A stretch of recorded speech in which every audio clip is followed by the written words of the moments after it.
जय नारायण की नमस्कार। आप देख रहे हैं सोदेव और मैं हूं डीडी शास्त्री। स्नेही दर्शकों, वर्ष 2024 में शुक्रवार 10 मई को अक्षय तृतीया का पावन पर्व सुसंपन्न किया जाएगा। प्रिय दर्शकों, शास्त्र में कहा जाता है न माधव समो माश्वा न कृते न युगम समम न च वेद समम शास्त्रम न चित्तीर्थम गंगायाम शम। अर्थात वैशाख के समान कोई मास नहीं और साथ ही साथ सतयुग के समान कोई युग नहीं और वेद के समान कोई शास्त्र नहीं, साथ ही साथ गंगा जी से बढ़कर कोई तीर्थ नदी नहीं, पवित्र नदी नहीं। इसी तरह से कहा जाता है कि वैशाख मास की तृतीया तिथि अपने आप में एक सर्वोत्तम तिथि है, क्योंकि इस तिथि पर या इस तिथि को कहा जाता है तिथि एक पर्व अनेक। स्नेही दर्शकों, वैशाख मास के शुक्ल पक्ष की तृतीया तिथि को अक्षय तृतीया का पावन पर्व सुसंपन्न किया जाता है। इस वर्ष अक्षय तृतीया शुक्रवार, रोहिणी नामक नक्षत्र, शुक्रमा नामक योग, गजकेशी नामक योग, युक्ता नामक योग आदि अनेक शुभ योगों के संयोजन के साथ बन रही है। प्रिय दर्शकों,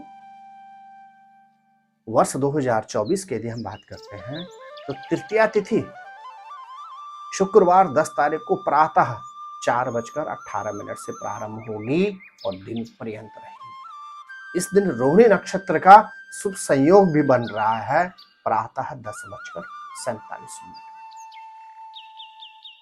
यदि हम बात करते हैं शास्त्रों की तो अक्षय तृतीया के विषय में हमें अनेकों पहलू प्राप्त होते हैं। जैसे इसी दिन से ही त्रेता युग प्रारंभ हुआ था। इसी त्रेता युग में भगवान ने 3 अवतार लिए थे।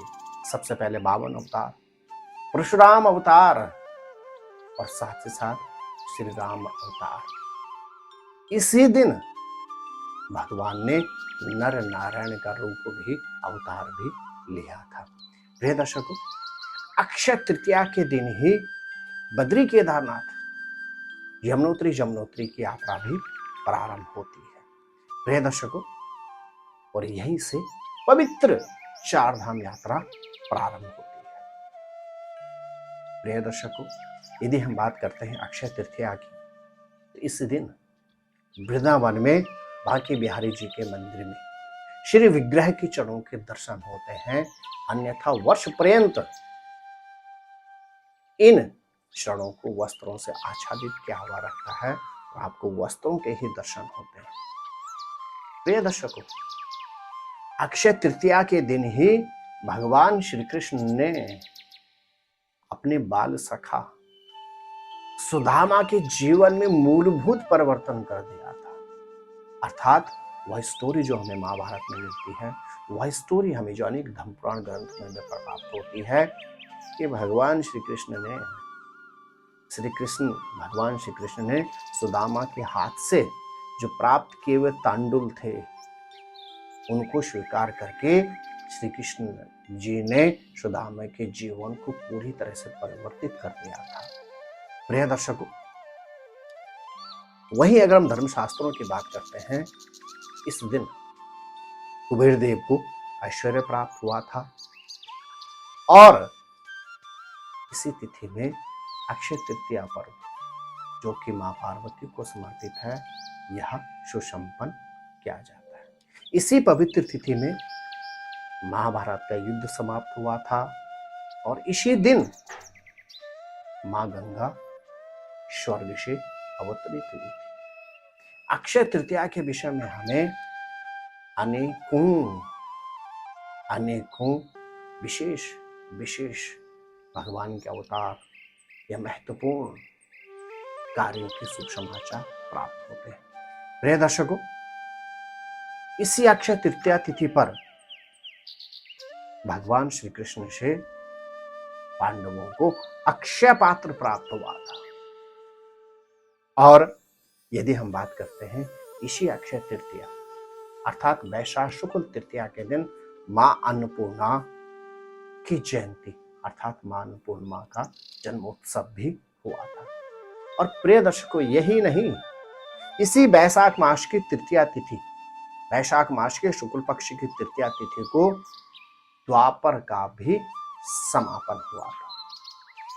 इसलिए दर्शकों, इसलिए कहा जाता है अक्षय तृतीया की तिथि पर बिना किसी शुभ मुहूर्त के चिंतन मनन के कोई भी शुभ और मांगलिक कार्य किए जाते हैं। लेकिन वर्ष 2024 में ग्रह नक्षत्रों में मूलभूत परिवर्तन के कारण, मूलभूत ग्रह गोचर में परिवर्तन के कारण बहुत से कार्य कर सकते हैं और बहुत से कार्य करना शास्त्र सम्मत नहीं होगा। प्रिय दर्शकों, यदि हम वर्ष 2024 की बात करते हैं तो इस वर्ष 24 अप्रैल को दैत्याचार्य शुक्र ग्रह अस्त हो गए और शुक्र को व्यक्ति के जीवन में हर तरह से सुख और समृद्धि का कारक माना जाता है। तो वहीं अक्षय तृतीया से 4 दिन पहले अर्थात 6 मई को देवगुरु बृहस्पति जो ज्ञान के कारक होता है, जो सुख और समृद्धि के कारक होता है, वह भी अस्त हो जाए।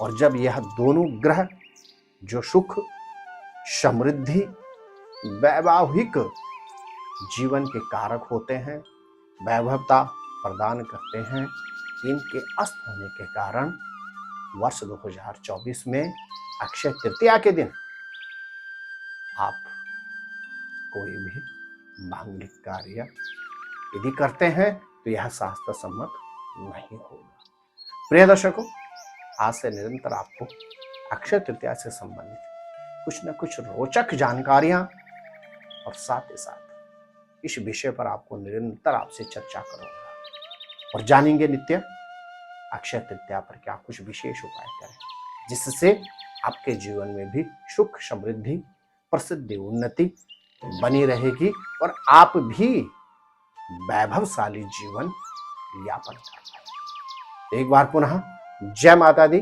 नमस्कार, आपका दिन मंगलमय रहे।